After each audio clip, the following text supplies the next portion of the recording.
पकड़ी के सरजमी पर इस क्षेत्र में ही नहीं बल्कि 2-4 जनपदों में पकड़ी के ताल से विख्यात इस पकड़ी कैनाल क्षेत्र में आज विश्व वेटलैंड दिवस और वर्ल्ड फेस्टिवल के अवसर पर अपने वन विभाग के मऊ जनपद के समस्त अधिकारीगण एवं मऊ जनपद के विभिन्न क्षेत्रों के वन विभाग से आए हुए समस्त अधिकारी एवं कर्मचारीगण, आज के कार्यक्रम के मुख्य अतिथि हमारे मित्र दोहरी घाट नगर पंचायत के चेयरमैन आदरणीय विनय जायसवाल जी, मां सरस्वती के उपासक, भारत के भविष्य प्यारे छात्र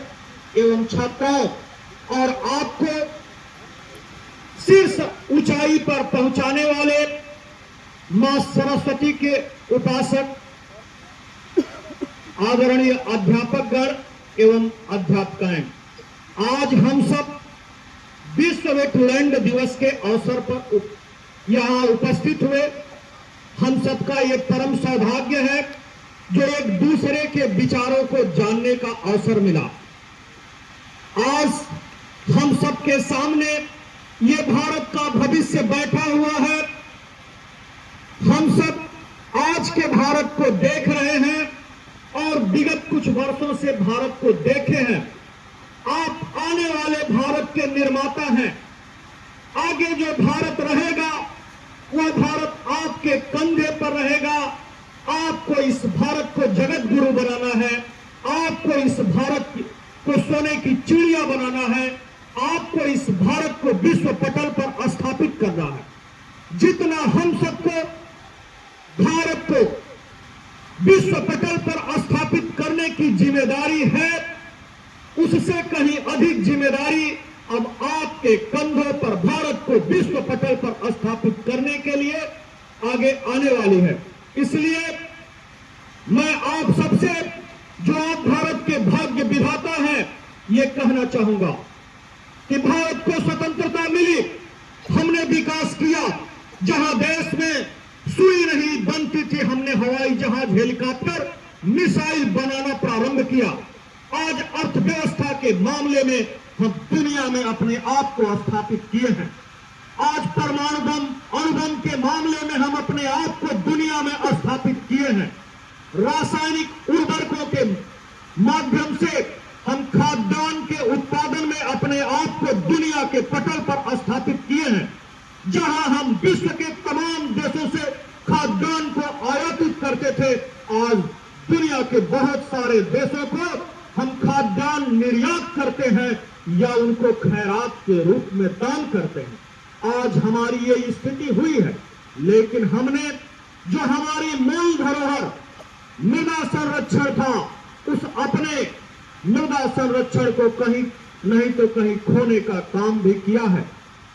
हम पहले रासायनिक उर्वरकों का प्रयोग नहीं करते थे। हम पहले गोबर से बने हुए, घास पट्टी से बने हुए जैविक खादों का प्रयोग करके अपना उत्पादन करते थे और उसी उत्पादन को हम अपने, उसी से जो भी जौ, गेहूं, मरुआ, सांवा, कोदो, धान जो पैदा होता था उससे खाते थे, अपना और अपने परिवार का पालन पोषण करते थे, जीते थे। हमें रासायनिक दवाओं का भी प्रयोग नहीं करना पड़ता था। हम आयुर्वेदिक दवाओं का प्रयोग करते थे। आयुर्वेद के मामले में भारत दुनिया में पहला स्थान आज भी रखता है, प्राचीन समय भी रखता था। आज समय के अनुसार हमने भी अपना परिवर्तन किया। खेतों में रासायनिक खादों का अधिक से अधिक प्रयोग कर रहे हैं। करके हमने ये दुनिया को दिखाया कि हम भी रासायनिक खादों का प्रयोग करके खाद्यान्न के मामले में आत्मनिर्भर होने के साथ साथ निर्यात भी कर सकते हैं। लेकिन हे भारत के भाग्य विधाताओं, हे यहाँ उपस्थित तमाम किसानों, नौजवान साथियों, आप सबको ये बताना चाहता हूं कि उन रासायनिक खादों से हमने अपने आप को कहीं स्थापित किया तो बहुत कुछ खोया भी है। जो हमें देखने को बहुत सारे पशु पक्षी मिलते थे, आज हमारे ही जीवन काल में उसमें से बहुत सारे पशु पक्षी नहीं दिखाई दे रहे हैं। पर्यावरण का संतुलन बिगड़ रहा है, इसलिए हमें उन खोए हुए पर्यावरण के संतुलन को बनाने का प्रयास करना होगा। एक अर्थशास्त्री था माल्थस। माल्थस ये कहता था कि जब किसी भी देश का संतुलन बिगड़ता है तो उस देश में बाढ़, भूकंप, महामारी जैसी स्थिति पैदा होती है और ये पैदा होकर के फिर उस बिगड़े हुए असंतुलन को बनाने का काम करती है। तो हम सबको उस बाढ़, भूकंप, महामारी जैसी स्थितियों से निपटने के लिए पहले ही तैयार रहना होगा। हम पहले ही ऐसी व्यवस्था करके चले, ये स्थितियां हमारे सामने न आए जिससे हमें अपने सामने ही अपनों को खोना न पड़े। क्योंकि बाढ़ आती है, भूकंप आता है, कोई महामारी आती है तो बहुत सारे लोगों को, अपने बहुत प्रिय लोगों को खोना पड़ता है। तो हम प्रकृति के संतुलन को बनाने का काम करें। प्रकृति के संतुलन को बना करके चलेंगे तो प्रकृति भी हमारा सहयोग करेगी। हम प्रकृति का सहयोग करेंगे तो निश्चित तौर से प्रकृति भी हमारा सहयोग करती रहेगी।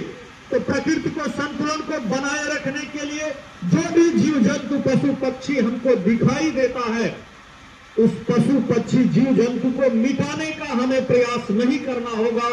उस जीव जंतु, पशु पक्षी का जो चक्र है, उस चक्र को बनाए रखने का काम हमको करना होगा। जो हमें अपनी मेहनत से जो भी हम कुछ अर्जन करते हैं, उसका कुछ अंश पशु पक्षियों के लिए भी हमें समर्पित करना चाहिए और इस प्रकृति के संतुलन को बनाए रखने में अपना सहयोग करना चाहिए। अभी बहुत सारे बच्चों से पूछा गया कि आप क्या बनना चाहते हैं। कोई बताया मैं डॉक्टर बनना चाहता हूं, कोई बताया क्या बनना चाहता हूं, आर्मी में जाकर के देश की सेवा करना चाहता हूं। देखिए, हौसलों में अगर जान है तो मंजिल आपको प्राप्त होगी। एक कहावत मुझे याद है कि कौन कहता है कि पंख से उड़ान होता है, लक्ष्य तो उन्हें प्राप्त होता है जिनके हौसले में जान होता है। तो अगर आप हौसला रखते हैं कि मुझे डॉक्टर बनना है तो आप डॉक्टर बनेंगे। हौसला रखते हैं कि मुझे आर्मी में जाना है तो आप आर्मी में जाएंगे। लेकिन जिस हौसले के साथ आप लक्ष्य पालते हैं, स्वप्न पालते हैं, उस दिशा में काम भी करने का प्रयास करिए। आप भारत के भाग्य विधाता हैं, भावी भारत के निर्माता हैं। मैं आप सबके उज्जवल भविष्य की बहुत सारी कामनाएं करते हुए ये आशा और विश्वास करता हूं कि कल के भारत को आप अपने कंधे पर लेकर के जगत गुरु बनाने का काम करेंगे, भारत को विश्व पटल पर स्थापित करने का काम करेंगे। इन्हीं सारी इच्छाओं, अपेक्षाओं के साथ आप सबको बहुत बहुत धन्यवाद देते हुए अपनी वाणी को विराम देते